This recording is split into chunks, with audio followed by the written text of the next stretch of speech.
Un vibrant hommage a été rendu ce vendredi aux Invalides au général Jean-Louis Georgelin, responsable du chantier de restauration de Notre-Dame.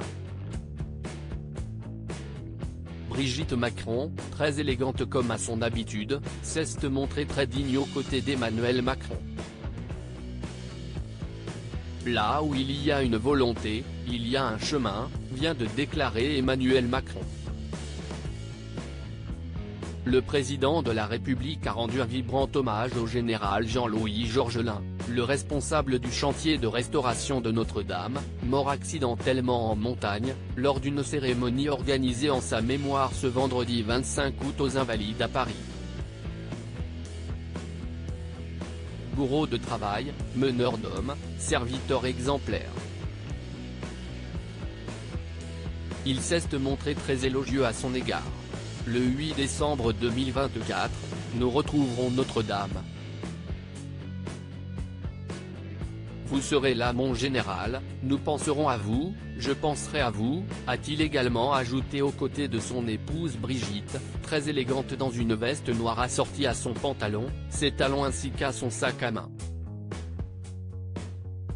Et de conclure, dans le carillon, à travers les coups de l'Angélus perçant le son des cloches de Notre-Dame de Paris, toute la nation vous entendra encore.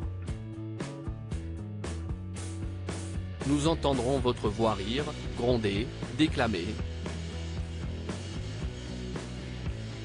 Voix patriote, voix de la France, cantique des cantiques. Alors nous pourrons vous dire merci. Adieu mon général. Pour rappel, c'est lui qui avait désigné le général Georgelin comme responsable du chantier après l'incendie qui a ravagé la cathédrale de Notre-Dame de Paris en 2019. Sa réouverture est prévue pour 2024. Et se fera donc hélas sans cet homme, décédé le 18 août dernier à l'âge de 74 ans lors d'une sortie en montagne en Ariège.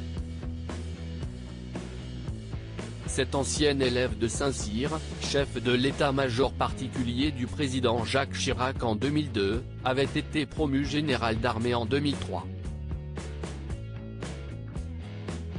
Bernard Arnault et François Pinault présents chef d'état-major des armées françaises, CEMA, de 2006 à 2010, il avait supervisé les opérations en Côte d'Ivoire, Afghanistan, dans les Balkans ou au Liban. Originaire d'Aspet, Haute-Garonne, ce général 5 étoiles célibataire, né le 30 août 1948, était cultivé, peu mondain, sobre, et avait une foi catholique aussi ancrée que discrète, selon ses proches. Ses funérailles seront célébrées le 31 août dans son village natal d'Aspet, en Haute-Garonne. À noter que la première ministre Elisabeth Borne et de nombreux membres du gouvernement se sont également rendus aux Invalides ce vendredi pour assister à cet hommage national.